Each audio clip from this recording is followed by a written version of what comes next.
2021년 5월 17일 오늘 새벽 말씀은 출애굽기 18장 1절에서 12절까지입니다. 모세의 장인이며 미디안 제사장인 이드로가 하나님이 모세에게와 자기 백성 이스라엘에게 하신 일, 곧 여호와께서 이스라엘을 애굽에서 인도하여 내신 모든 일을 들으니라. 모세의 장인 이드로가 모세가 돌려보냈던 그의 아내 십보라와 그의 두 아들을 데리고 왔으니 그 하나의 이름은 게르솜이라. 이는 모세가 이르기를 내가 이방에서 나그네가 되었다 하며, 하나의 이름은 엘리에셀이라. 이는 내 아버지의 하나님이 나를 도우사 바로의 칼에서 구원하셨다 함이더라. 모세의 장인 이드로가 모세의 아들들과 그의 아내와 더불어 광야에 들어와 모세에게 이르니 곧 모세가 하나님의 산에 진친 곳이라. 그가 모세에게 말을 전하되 내 장인 나 이드로가 내 아내와 그와 함께한 그의 두 아들과 더불어 내게 왔노라. 모세가 나가서 그의 장인을 맞아 절하고 그에게 입맞추고 그들이 서로 문안하고 함께 장막에 들어가서 모세가 여호와께서 이스라엘을 위하여 바로와 애굽 사람에게 행하신 모든 일과 길에서 그들이 당한 모든 고난과 여호와께서 그들을 구원하신 일을 다 그 장인에게 말하매, 이드로가 여호와께서 이스라엘에게 큰 은혜를 베푸사 애굽 사람의 손에서 구원하심을 기뻐하여 이드로가 이르되 여호와를 찬송하리로다. 너희를 애굽 사람의 손에서와 바로의 손에서 건져내시고 백성을 애굽 사람의 손 아래에서 건지셨도다. 이제 내가 알았도다. 여호와는 모든 신보다 크심으로 이스라엘에게 교만하게 행하는 그들을 이기셨도다 하고, 모세의 장인 이드로가 번제물과 희생제물들을 하나님께 가져오매 아론과 이스라엘 모든 장로가 와서 모세의 장인과 함께 하나님 앞에서 떡을 먹으니라. 오늘 본문 출애굽기 18장 1절에서 12절의 말씀으로 모세처럼 전하고 이드로처럼 반응하라 라는 제목의 말씀을 전하겠습니다. 오늘 본문에서 두 사람이 등장합니다. 한 명은 출애굽의 지도자 모세이고 또 다른 한 명은 모세의 장인 이드로입니다. 위대하신 하나님의 섭리 가운데 애굽에서 탈출한 이스라엘 백성들이 도착한 곳은 르비딤 지역이었습니다. 이곳에서 그들은 두 가지 기적적인 사건을 경험하게 되지요. 하나는 이스라엘 백성들의 목마름의 문제가 발생하자 모세가 하나님의 명령대로 가지고 있던 지팡이로 반석을 쳐서 물이 나오게 하여 그들의 목마름이 해결되는 사건이었고, 또 하나는 아말렉과의 전투에서 모세가 손을 들면 이스라엘이 이기고 손을 내리면 아말렉이 이기는 상황에서 여호수아는 직접 전쟁의 현장에서 싸우고 아론과 훌이 양쪽에서 모세의 손을 붙들어 올려 그 손이 해가 지도록 내려오지 않게 하여 여호와 니시 위대한 승리를 얻게 된 사건입니다. 아마도 이 두 가지 사건을 통해 이스라엘 백성들은 하나님이 얼마나 위대한 분이신지 조금 더 알게 되었을 것입니다. 두 사건 이후 모세의 장인 이드로가 모세를 찾아왔습니다. 이드로는 미디안 제사장이었습니다. 7명의 딸들의 아버지였지요. 그중 모세의 아내 십보라는 그의 첫째 딸이었습니다. 장인 이드로가 찾아왔을 때 모세에게는 게르솜과 엘리에셀이라는 두 아들이 있었는데, 첫째 아들 게르솜은 나그네, 객이라는 뜻이고 둘째 아들 엘리에셀은 하나님의 도우심이라는 의미를 가진 아들들이었습니다. 아마도 모세는 두 아들의 이름을 지으면서 자신이 처한 상황을 그 이름에 담아 지었던 것 같습니다. 즉, 그 아들들의 이름의 의미를 통해서 알 수 있듯이 과거의 모세는 살인자, 범죄자, 도망자로서 아무것도 없는 가난하고 외로운 존재, 의지할 것 없는 불쌍한 나그네에 불과했습니다. 그러나 지금은 하나님과 이스라엘 백성 사이의 중개자, 하나님의 대리자로서 하나님의 도우심으로 살아가는 하나님의 사람이 되었다는 것을 그 아들들의 이름을 통해 알 수 있습니다. 우리 인생도 모세와 별반 다르지 않습니다. 과거에는 이리저리 정처 없이 헤매고 다니는 나그네와 같은 구원받지 못한 매우 불쌍한 사람들, 죄인들이었으나 이제는 하나님의 도우심으로 그의 아들 예수 그리스도를 통해 영생을 얻고 천국 백성으로 살아가는 믿음의 사람들이 되었습니다. 즉, 의지할 것 없이 방황하던 불쌍한 나그네가 하나님의 도우심, 은혜 안에서 그리고 예수 그리스도의 보혈로 말미암아 의로운 하나님의 자녀로 살아가게 된 것입니다. 그러므로 우리는 그 이름에 걸맞게 그 결에 맞게 살아야 합니다. 그렇다면 그 결에 맞는 삶이란 어떤 삶일까요? 오늘 본문의 두 주인공 모세와 이드로를 통해 살펴보겠습니다. 첫 번째, 모세와 같은 복음 증거자가 되어야 합니다. 사위를 찾아온 장인에게 모세는 하나님께서 행하신 일들을 경험한 그대로 이야기합니다. 1절과 8절에서 보시는 바와 같이 살아계신 하나님께서 애굽에서 이끌어 인도해 내시면서 모세 자신과 이스라엘 백성들에게 행하신 모든 일들을 말한 것입니다. 즉 애굽에서 당한 모든 고난과 아픔, 압제와 고통에서 해방과 구원을 입술로 고백, 간증한 것이죠. 요한계시록 12장에 가면 악한 사단, 사람들을 참소하던 마귀들에게 증인들의 고백, 간증이 얼마나 강력한 무기가 되는지 기록되어 있습니다. 또 우리 형제들이 어린 양의 피와 자기들이 증언하는 말씀으로써 그를 이겼으니 그들은 죽기까지 자기들의 생명을 아끼지 아니하였도다. 즉 악한 사단을 이기는 것은 우리의 힘과 능력이 아닙니다. 바로 예수 그리스도 어린 양의 피와 자기들이 증언하는 말씀, 즉 입술을 통한 믿음의 고백, 정직한 간증이 바로 악한 사단을 이길 수 있다고 말씀하고 있습니다. 이것을 위해 죽기까지 자신의 생명을 아끼지 않았음을 이야기합니다. 그래서 악한 사단까지 이길 수 있는 믿음의 고백이 매우 가치가 있다는 것이죠. 이 말씀과 더불어 사도 바울은 로마서 10장에서 사람이 마음으로 믿어 의에 이르고 입으로 시인하여 구원에 이르게 된다는 사실을 선언한 것입니다. 부모와 자식, 남녀, 연인들 가운데 상대방을 아끼고 사랑하는 마음이 매우 크다 하여도 그것을 표현하지 않으면, 입술로 고백하지 않으면 상대방은 잘 느끼지 못하거나 모를 수 있습니다. 그래서 사랑한다는 입술의 고백을 자주 해야 합니다. 그래야 그 사랑이 더욱 견고해지고 다른 불순물이 침투하지 못하는 것이지요. 저희 장모님은 충주에서 처남과 함께 살고 계십니다. 고등학생인 저희 딸이 거의 매일 할머니와 전화통화를 합니다. 특별한 이야기가 아닌 너무나 일상적인 밥 먹었냐? 아프지는 않니? 학교는 잘 다니는지 이런저런 이야기들을 합니다. 그리고 마지막에 항상 저희 딸과 할머니가 주고받는 말이 사랑한다 라는 말입니다. 사랑한다는 이 고백의 말이 아무것도 아닌 듯 하나 그 고백은 서로 간의 관계를 이어주는 매우 소중한 끈이라고 생각됩니다. 오늘 함께하는 식구들에게, 남편은 아내에게, 아내는 남편에게, 부모는 자녀에게, 자녀는 부모에게 사랑한다는 고백을 꼭 해주시기 바랍니다. 아울러 우리를 창조하신 전능하신 하나님과 나의 죄를 사하시려고 십자가에서 모든 것을 내어주신 예수님께 사랑을 고백하는 이 새벽이 되시길 바랍니다.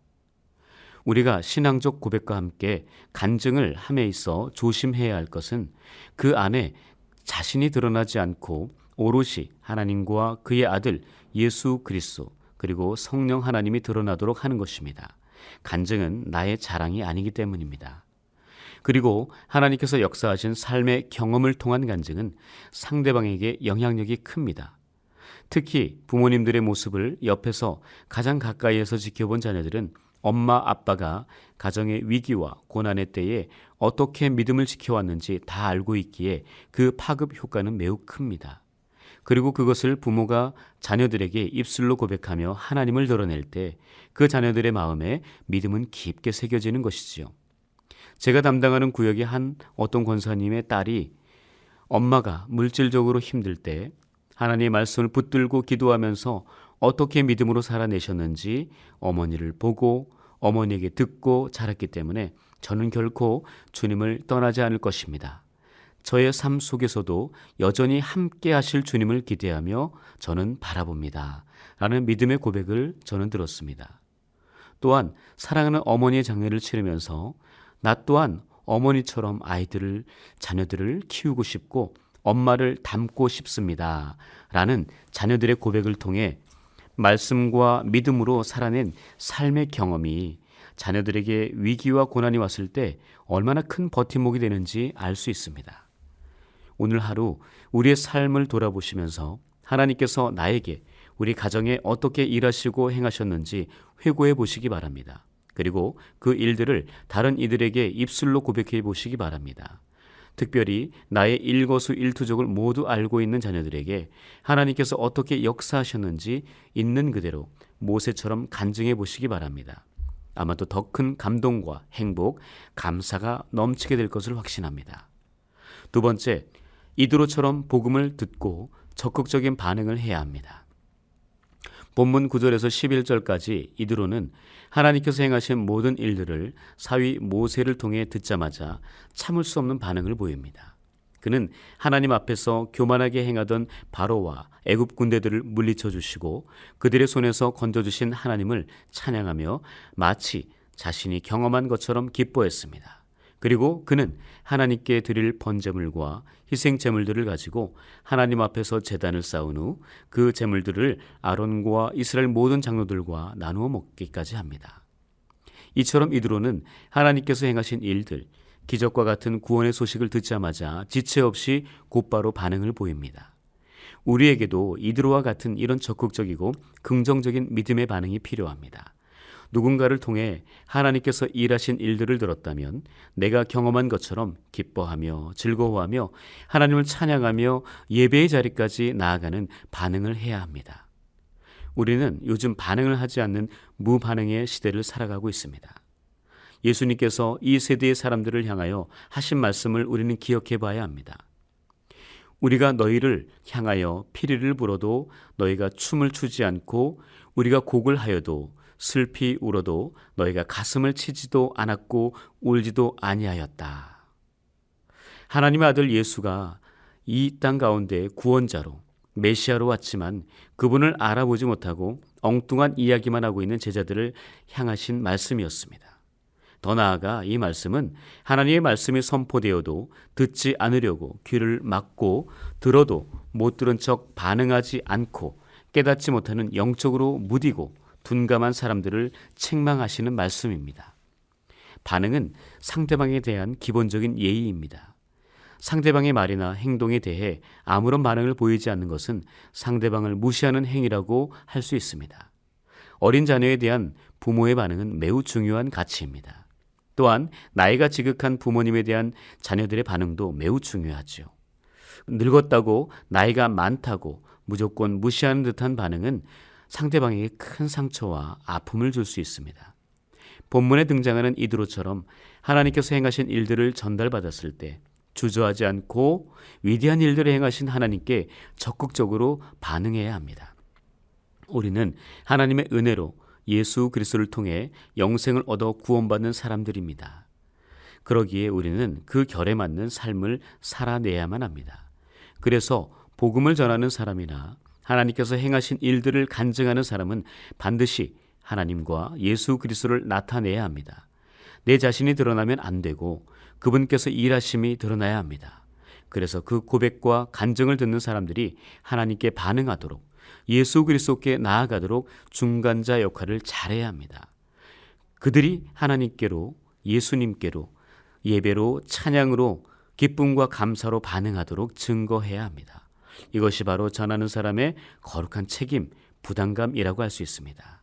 바라기는 오늘 하루 삶의 현장인 가정과 직장, 사업장과 공동체 안에서 모세처럼 전하고 이드로처럼 반응하여 하나님의 나라를 확장시켜 나가는 거룩한 백성들이 되시기를 주님의 이름으로 축복합니다.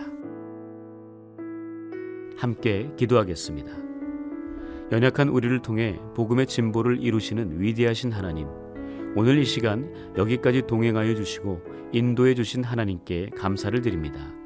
하루의 시작을 살아계신 하나님과 함께하기 위하여 새벽을 깨우며 이 자리에 나온 주님의 사람들을 자비와 긍휼로 불쌍히 여겨주시고 그 삶의 자리에 한량없는 은혜와 사랑을 넘치도록 부어주옵소서. 간절한 소망을 가지고 겸손하게 마음의 무릎을 꿇고 엎드려 간구하오니 그 기도 제목들마다 주님의 선한 응답이 있게 하여 주옵소서. 또한 기도가 필요한 다른 이들을 위해 간절히 구할 때 로마 109장의 간구로 그의 하인이 깨끗하게 치유되었던 것처럼 놀라운 회복과 치유의 역사가 일어나게 하옵소서. 우리의 영원한 소망과 구원의 반석이 되시는 주님, 코로나19 바이러스가 더 이상 확산되지 않고 하루빨리 종식되기를 원하오니 오랜 기간 애굽의 종살이에서 출애굽의 해방 역사를 허락하신 하나님께서 이제는 코로나의 바이러스로부터 온 인류가 자유와 해방을 얻게 하여 주옵소서. 코로나의 위기로 인한 영적 암흑 시기에 우리 연동교회를 너무나 사랑하셔서 귀한 목사님 김주용 목사님을 택하여 부르셨사오니 이 시대에 하나님의 손에 붙들려 사용되었던 모세와 같은 지도자로 세우사 연동교회와 한국교회, 세계 역사에 거룩한 영향력을 미치게 하옵소서. 목사님을 위해 온 교회 성도가 성령으로 하나가 되게 하시고 특별히 부교육자들과 장로님들을 포함한 모든 연동의 재직원들이 영적으로 깨어 기도하며 헌신하게 하옵소서. 오늘부터 6주간 동안 하나님과의 수직적 교제 회복인 기도 회복과 성도들과의 수평적 교제 회복인 친교 회복을 위한 교제 회복 운동 크로스가 시작되오니 연동의 모든 성도들이 적극적으로 동참하여 교제 회복의 기쁨과 풍성한 은혜가 넘치게 하옵소서. 이 시간에도 육신의 질병과 경제적 어려움, 마음과 영혼의 아픔 속에서 갈등하고 아파하는 성도님들이 계십니다. 그들을 위해 간절히 기도하오니 육신의 모든 질병과 아픔이 떠나가게 하시고 가정과 사업장의 고난과 위기를 하나님의 은혜와 지혜로 이기게 하시고 신앙의 회복과 성장이 있게 하여 주옵소서. 위축과 단절, 제한과 억압의 코로나 시대 속에서도 여전히 하나님은 택하신 사람들, 목회자와 선교사와 성도님들을 통하여 전도와 선교의 역사를 만들어 가실 때 우리 모두가 순종하며 주어진 전도와 선교의 현장에서 피와 땀과 눈물을 흘리는데 머뭇거리거나 주저하지 않고 적극적으로 기쁨과 즐거움으로 순종하게 하옵소서. 이 모든 간구 예수님의 이름으로 간절히 기도합니다. 아멘. 오늘 5월 17일부터 6월 26일까지 6주간 동안 하나님과의 수직적 교제 회복인 기도 회복과 성도들과의 수평적 교제 회복인 친교 회복을 위한 교제 회복 운동 크로스가 진행됩니다. 연동의 모든 성도들이 이 운동에 함께 동참함으로 말미암아 교제 회복의 기쁨과 풍성한 은혜의 감동을 누리시기 바랍니다. 이 시간 크로스 기도 회복 운동에 동참하며 함께 기도하겠습니다. 기도 회복 운동을 통해 우리는 한 주간 동일한 주제를 가지고 온 교우가 함께 기도하게 됩니다. 이번 주간 기도할 주제는 기도 회복을 위한 기도입니다. 오늘 함께 기도하실 때 크로스를 통해 하나님과의 수직적 교제가 먼저 회복되는 복을 누리게 하소서라고 함께 기도하겠습니다. 우리의 모든 괴로움 바꿀 수 있는 불가능한 일 행하시고 죽은 자를 일으키시니 그를 이길 자 아무도 없네. 주의 말씀을 지하여 깊은 곳에 금을 던져 오늘 그가 놀라운 일을 이루시는 것 보라. 주의 말씀을 지하여 믿음으로 금을 던져 믿는 자에겐 능치 못함 없네.